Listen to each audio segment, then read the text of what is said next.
नमस्कार दोस्तों आज हम बात करने वाले हैं खड़ी बोली की विशेषताओं के बारे में। तो खड़ी बोली हिंदी की विशेषताओं के ऊपर आज हम बात करने वाले हैं।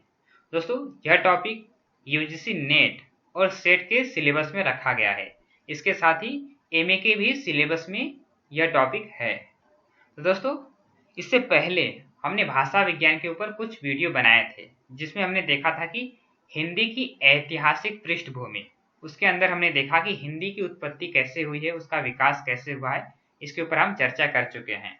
और प्राचीन कालीन भारतीय आर्य भाषा, मध्यकालीन भारतीय आर्य भाषा और आधुनिक भारतीय आर्य भाषाओं का भी हम परिचय देख चुके हैं।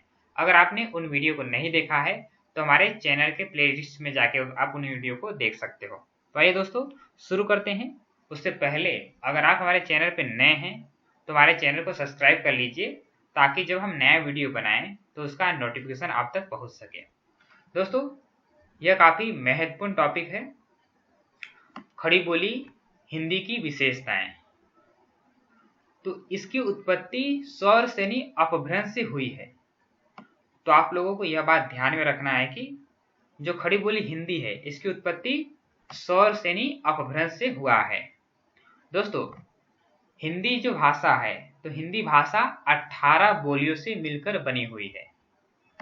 तो 18 बोलियों से मिलकर हिंदी भाषा बना हुआ है और हिंदी भाषा को 5 उपभाषा में या उप शाखा में बांटा गया है। तो पहला जो है वह है पश्चिमी हिंदी, दूसरा है पूर्वी हिंदी, राजस्थानी हिंदी, पहाड़ी हिंदी और बिहारी हिंदी। तो जो खड़ी बोली हिंदी है तो वह पश्चिमी हिंदी में आता है। तो यह पश्चिमी हिंदी वर्ग की एक बोली है। तो पश्चिमी हिंदी में 5 बोली आती है।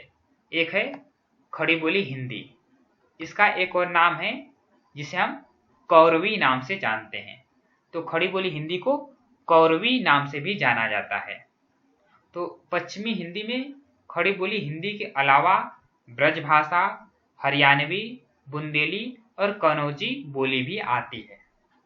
दोस्तों खड़ी बोली की तीसरी विशेषता है, खड़ी बोली में कहीं कहीं पर न के स्थान पर न का प्रयोग मिलता है। तो खड़ी बोली में कहीं कहीं पर न की जगह पर न लिखा जाता है। और खड़ी बोली की चौथी विशेषता है, इसमें 2 प्रकार के स्वर हैं, ह्रस्व और दीर्घ। तो आप लोग जानते होंगे कि खड़ी बोली में 2 प्रकार के स्वर पाए जाते हैं, एक ह्रस्व और दूसरा दीर्घ। खड़ी बोली की 5वीं विशेषता है, इसमें तत्सम और तद्भव शब्दों की बहुलता है। दोस्तों यह हिंदी शब्द भंडार से लिया गया है। तो आप लोग जानते होंगे तत्सम शब्द क्या होते हैं और तद्भव शब्द क्या होते हैं। मैं आपको एक बार फिर से बता देता हूं। तो तत्सम शब्द, अगर आप इस शब्द के अर्थ को देखें तो तत्सम यानी कि उसके समान। किसके समान? तो संस्कृत के समान, यानी कि जो शब्द संस्कृत से सीधे हिंदी में लिए गए हैं उन्हें हम तत्सम शब्द कहते हैं। तो आपको यह बात ध्यान में रखना है कि जो शब्द संस्कृत से सीधे हिंदी में लिए गए हैं और उसे हम हिंदी में भी उसी रूप में प्रयोग करते हैं जिस रूप में संस्कृत में करते थे, तो उसे तत्सम शब्द कहते हैं। जैसे कि पुस्तक, तो पुस्तक संस्कृत में भी पुस्तक शब्द था और हिंदी में भी पुस्तक शब्द है। उसी प्रकार बहुत से शब्द हैं जिसका हम जैसे संस्कृत में प्रयोग करते थे वैसे हिंदी में भी प्रयोग करते हैं। उसी प्रकार दोस्तों तद्भव शब्द, तो तद्भव यानी कि उससे उत्पन्न, उससे विकसित। किससे विकसित? तो संस्कृत से विकसित, यानी कि जिन भाषाओं का विकास संस्कृत से हुआ है, या जिन भाषाओं का विकास या जिन शब्दों का विकास, तो जिन शब्दों का विकास संस्कृत से हुआ है उन्हें तद्भव शब्द कहते हैं। जैसे कि अगर हम कुछ शब्दों को ले लें, जैसे कि अग्नि, तो अग्नि से आग। तो अग्नि शब्द जो है यह संस्कृत का है और हिंदी में आग शब्द का प्रयोग किया जाता है और यह आग शब्द तद्भव है। उसी प्रकार चंद्रमा, चंद्रमा से चांद, ऐसे बहुत से शब्द हैं जो संस्कृत से जिनका विकास होकर हिंदी में आया है, तो उन्हें तद्भव शब्द कहते हैं। तो खड़ी बोली में तत्सम और तद्भव शब्द की प्रधानता देखने को मिलती है। अगर हम खड़ी बोली की अगली विशेषता की बात करें तो खड़ी बोली में अरबी फारसी के शब्द भी मिलते हैं।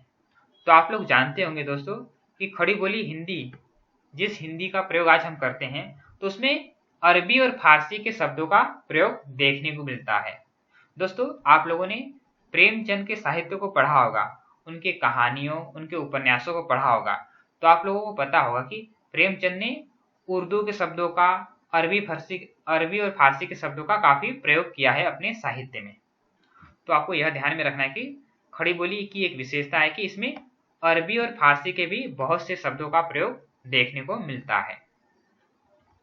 अगली विशेषता की बात करें तो खड़ी बोली में अ जो ध्वनि है वह अर्ध विवृक्त है। तो खड़ी बोली में अ अर्ध विवृक्त ध्वनि है। यह हमने जब ध्वनि विज्ञान का जो वर्गीकरण है उसमें हमने यह देखा था। अगर आपने उस वीडियो को नहीं देखा है तो हमारे चैनल के प्लेलिस्ट में जाकर उन वीडियो को देख सकते हो। दोस्तों, अगली विशेषता है स्वराघात, दीर्घ स्वर के बाद द्वित्व की व्यापक प्रवृत्ति मिलती है, जैसे कि लोटा। तो दोस्तों, लोटा की जगह खड़ी बोली में लोटा।